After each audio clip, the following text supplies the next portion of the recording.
If people keep disrespecting you, it's not always about them. It is more so about what you will tolerate. In a relationship, this can very well look like you starting to set a boundary when you feel like you're being taken advantage of. This can show up at work. You could turn into being the go-to person, the person that is always willing to help everyone, and then you get exhausted, you get burnt out, and people keep pouring it on you because you keep taking it. Let's first talk about the key things that you could be doing that are blocking someone from actually respecting you. And when I tell you, all of these things were things that I was doing every single day and I was completely unaware. The first thing I did constantly was I was over apologizing. You never need to apologize or say the word I'm sorry when you did nothing wrong. If you're constantly apologizing, I'm sorry I'm late, I'm sorry I did this, I'm sorry I bumped into you, I'm sorry, you are sending the message to people that everything you do is flawed and that you're the problem all the time. So instead of saying sorry, I want you to say thank you. I want you to replace sorry with thank you. Sorry I was late. You say thank you for waiting. This completely will shift your energy from being a little insecure to feeling actually confident and that you matter and that it's okay that you did bump into someone or that you did spill something or that you were a few minutes late. The second thing that I did constantly, and it was something that I really had to work on because I didn't even realize I was doing it half the time, was I had absolutely no boundaries. If you never say no, then people just assume that the answer is always yes or that you're available to you. You think that it makes you feel great and that you feel needed, but then over time you get resentful and burnt out because you're training these people to always come to you and expect something from you. Boundaries have to do with yourself, meaning I'm going to say no because this does not work for me right now. But boundaries also has to do with the people in your life.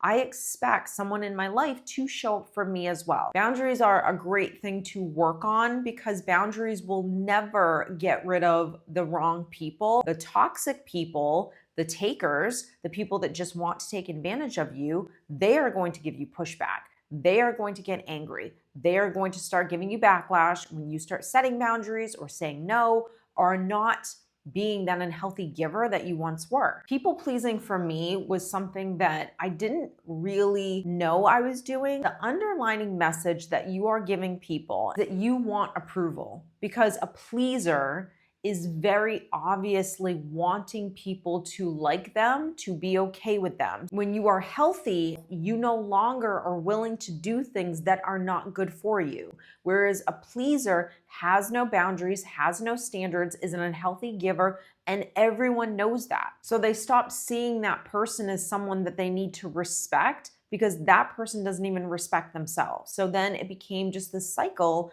of me not saying anything.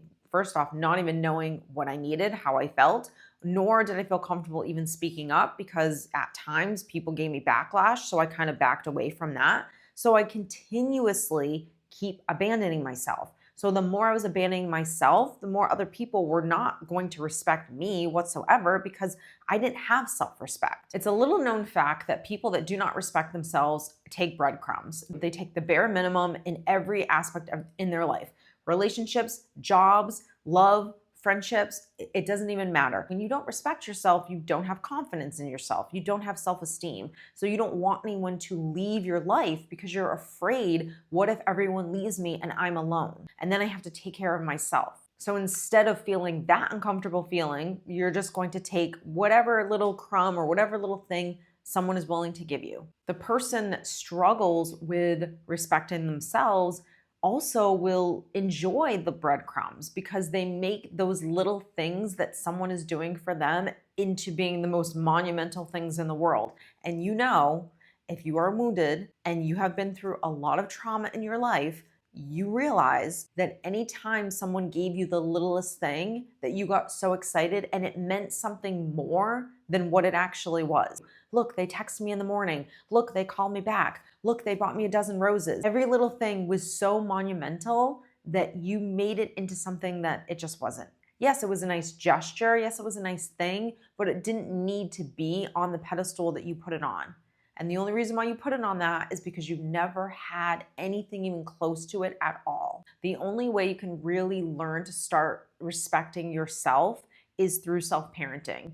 You learning how to be emotionally and mentally healthy with yourself knowing what you feel, what you think. Like, you have to learn how to be your own best friend. And that's something that you have to practice. And the more that you practice it, the more you start feeling confident in your own self, the more you will value your time. Because what's happening is the things that you required of people to give you because you were wounded is no longer there.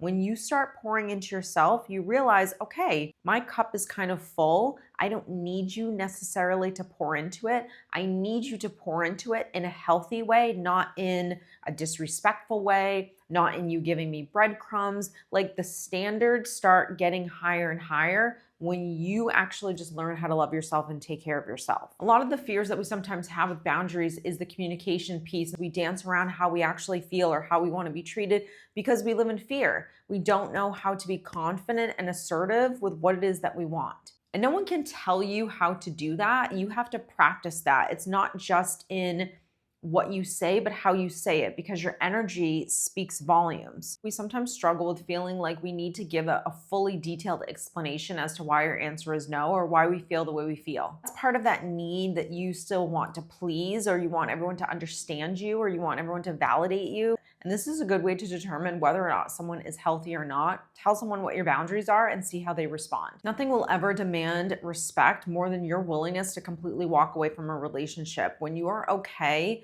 with losing a person, that shows respect and confidence in yourself. All people in your life, no matter who they are, whether they're healthy or not, will either rise up to the occasion, the standard in which you're putting them on, or they're going to fall off. And while sometimes it's really sad that people have to fall off, when you have worked on yourself, you're okay with letting some people go. It doesn't bother you like it might have done before you actually did this work on yourself. I want to hear from you guys down below. What are the things that you really struggle with in terms of putting up with disrespect? Has it been the lack of boundaries? Has it been the over-explaining or the saying I'm sorry?